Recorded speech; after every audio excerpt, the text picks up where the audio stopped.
Évangile de Jésus-Christ selon saint Matthieu.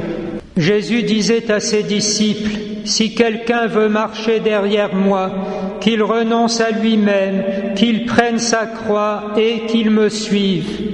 Car celui qui veut sauver sa vie la perdra, mais qui perd sa vie à cause de moi la gardera. Quel avantage en effet un homme aura-t-il à gagner le monde entier s'il le paye de sa vie ? Et quelle somme pourra-t-il verser en échange de sa vie ? Car le Fils de l'homme va venir avec ses anges dans la gloire de son Père. Alors il rendra à chacun selon sa conduite. » Chers frères et sœurs, il y a quelque chose de pathétique à célébrer aujourd'hui le 30 mai la fête de Sainte Jeanne d'Arc dans l'Église, mémoire obligatoire en France, alors que sa fête nationale est par décret au journal officiel au 2e dimanche du mois de mai. Il y a donc un écart, pour ne pas dire un divorce, semble-t-il, entre ce que vit le pays et ce que célèbre l'Église, et tout le monde semblait trouver cela finalement extrêmement pratique. D'un côté, cette figure purement nationale peut être patriotique, et à nous la sainteté immaculée de cette Vierge, qui d'ailleurs n'est pas célébrée comme martyre.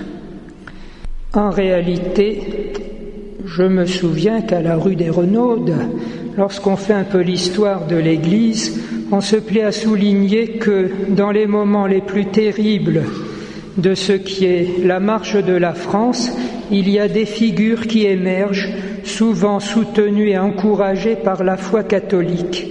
Et alors, lorsque tout semble gagné, inéluctable, soudain tout bascule et repart, souvent avec le coup de pouce très explicite de la providence divine, pour ne pas dire en personne, le Seigneur Jésus-Christ lui-même. En fait, il nous faut nous dire, nous n'entendons pas de voix. Faudrait-il attendre alors ce personnage un peu mythique qui viendrait à chaque période nous tirer des embarras où peut-être nous nous sommes nous-mêmes plongés par le fait de cette séparation abusive qu'on évoquait en commençant. Mais n'entendons-nous pas les voix qui nous parlent du ciel, d'abord dans le concile qui, préparant les temps où nous sommes, insistait fortement sur la mission temporelle des laïcs, en disant « Il s'agit là authentiquement de la mission même de l'Église ». C'est pourtant le concile qui définissait la sacramentalité de l'épiscopat et qui donc restait très conscient du rôle essentiel de la hiérarchie au sein du peuple de Dieu. Mais tout de même, il était largement enseigné où se trouveraient les lieux des engagements et des combats. Ensuite, nous avons eu les grands papes de l'après-concile, Paul VI, Jean-Paul Ier qui nous a fait un sourire, et surtout Jean-Paul II, qui a dès 1991 et la chute du mur de Berlin, déclaré que le pire qui risquait d'advenir, c'était l'alliance entre la démocratie et le relativisme éthique, qui transformerait la démocratie en dictature déclarée ou sournoise. Un peu après, en 1995, il démontait le piège du libéralisme qui, sous prétexte de liberté tous azimuts, enclenche une spirale à cliquer qui fait qu'à chaque revendication particulière, tous se trouvent prisonniers, et ainsi de suite. Et finalement Benoît XVI, qui, la veille de son élection, désignait la dictature du relativisme, et qui, sur la fin de son pontificat, nommait tout simplement la dictature. C'était donc bien à nous d'être ces Jeanne d'Arc qui, poussées par le Seigneur, arrêteraient et viendraient sauver leur pays. avec les mêmes armes, la confiance en Dieu et la fidélité à sa parole, à ce que nous recevons de Dieu, et plus largement encore, osons dire tout simplement, la vérité qui met en déroute le mensonge. On connaît les réparties du procès de Sainte Jeanne d'Arc. Il y a cette simplicité désarmante des petits, habité par Dieu lui-même qui combat avec eux, pour eux et à travers eux.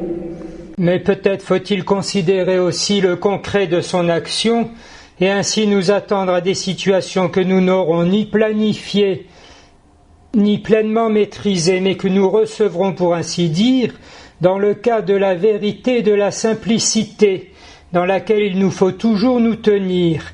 Elle s'est retrouvée à pas 17 ans chef d'état-major des armées et son action a consisté à bouter l'envahisseur en dehors de France, faisant ainsi barrage aux usurpateurs. On sait d'ailleurs comment elle déjoua toutes les manipulations et manigances politiciennes de la cour pour reconnaître dans la clarté le souverain légitime et l'encourager à se déclarer par le sacre. En réalité, elle surplombait tous ces événements dans l'unique souci religieux de sa démarche, comme l'ont proclamé autant son étendard que ses dernières paroles sur le bûcher. Jésus, Marie, Jésus. Tout récemment encore, notre pape François disait « La nouvelle évangélisation telle qu'elle se présente dans le monde actuel, dominé par cette culture de mort et idéologie relativiste, nécessite deux qualités, le courage et la patience. »